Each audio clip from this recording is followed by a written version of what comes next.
Shalom, salam sukacita dan damai. Kita akan bersaat teduh. Mari kita minta pimpinan Roh Kudus. Kita berdoa. Kami datang kepada Tuhan Allah kami di dalam Yesus Kristus dan Roh Kudus.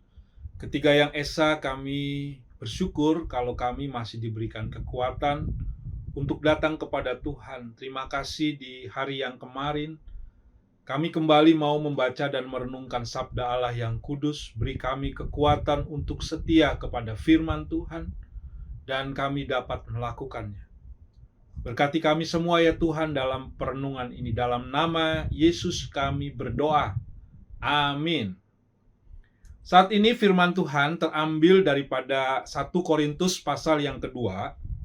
Ayat yang pertama sampai dengan ayat yang ke-16, saya hanya membaca ayat yang pertama sampai dengan ayat yang kelima, lalu ayat yang ke-9. Demikianlah pula ketika aku datang kepadamu, saudara-saudara, aku tidak datang dengan kata-kata yang indah atau dengan hikmat, untuk menyampaikan kesaksian Allah kepada kamu. Sebab aku telah memutuskan untuk tidak mengetahui apa-apa di antara kamu selain Yesus Kristus, yaitu Dia yang disalibkan.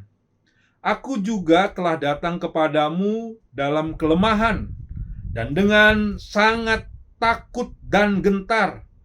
Baik perkataanku maupun pemberitaanku tidak kusampaikan dengan kata-kata hikmat yang meyakinkan, tetapi dengan keyakinan akan kekuatan roh, supaya iman kamu jangan bergantung kepada hikmat manusia, tetapi pada kekuatan Allah.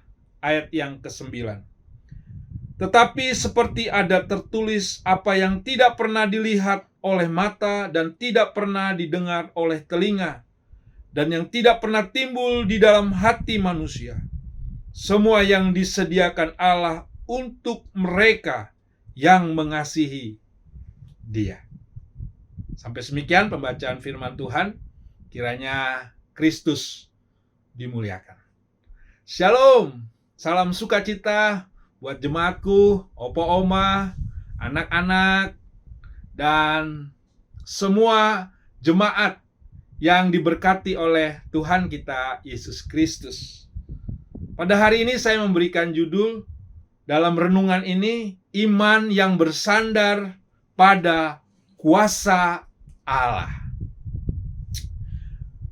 Di dunia ini banyak orang percaya bahwa kepandaian, pengalaman, relasi, dan kemampuan diri adalah kunci keberhasilan.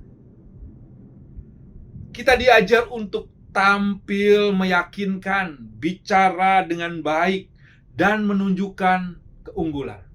Ya, memang gak ada yang salah dari statement ini. Tetapi tanpa sadar, cara pandang itu juga bisa masuk ke dalam kehidupan rohani kita. Kita merasa iman kita kuat karena pengetahuan, bukan karena kebergantungan dengan Tuhan. Firman Tuhan hari ini mau mengingatkan kita bahwa iman Kristen tidak pernah dimaksudkan untuk bersandar pada kehebatan manusia, tetapi pada kuasa Allah. Surat Paulus kepada jemaat di Korintus ini, kita mengetahui bahwa kota Korintus merupakan kota besar yang terkenal dengan filsafat Yunani dan kepandaian berbicara. Jemaat di sana mudah terpengaruh oleh kebanggaan intelektual dan gaya retorika. Karena itu Paulus menegaskan bahwa Injil bukan soal kepandaian kata-kata, melainkan kuasa Allah yang bekerja melalui salib Kristus. Oleh sebab itu dalam perenungan ini yang perlu kita renungkan, Bapak Ibu sekalian, yang pertama, iman tidak tergantung atas kepandaian manusia. Ayat 1 sampai dengan 5 itu mau Paulus katakan bahwa ia datang tidak dengan keunggulan kata atau hikmat manusia, tetapi dengan ketakutan dan kelemahan. Tujuannya jelas. Paulus katakan supaya iman jemaat jangan bergantung pada hikmat manusia, tetapi pada kuasa Allah. Ini mengingatkan bahwa iman sejati lahir daripada kerendahan hati, bukan lahir dari rasa mampu. Yang kedua, hikmat Allah dinyatakan oleh Roh Kudus. Ayat 9 sampai 10 bisa kita lihat di sana. Apa yang Tuhan sediakan bagi orang yang mengasihi Dia tidak dapat dipahami oleh akal manusia.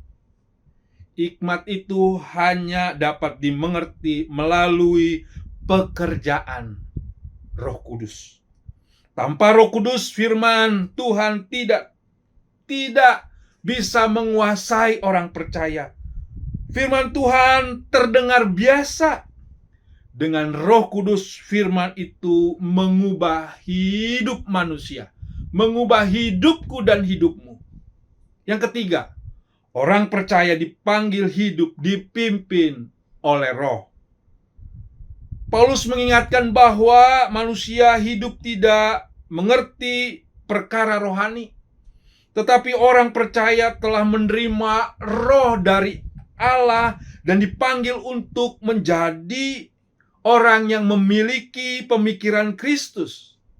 Artinya, hidup kita seharusnya diarahkan oleh kehendak Tuhan, bukan oleh ego atau kepercayaan diri. Marilah jemaatku, dalam renungan ini kita diajak untuk terus memeriksa iman kita dengan sungguh-sungguh. Apakah kita hanya mengandalkan kemampuan, kehebatan diri sendiri? Apakah kita makin hidup dalam kebergantungan dengan kuasa Tuhan? Biarlah kita terus rendah hati, mengandalkan Tuhan. Waktu kita bersyukur bukan karena semuanya aman, tapi walaupun tidak aman, kita tetap bersyukur karena kita memiliki iman kepada Yesus Kristus yang sudah mati di atas kayu salib. Amin. Kita berdoa.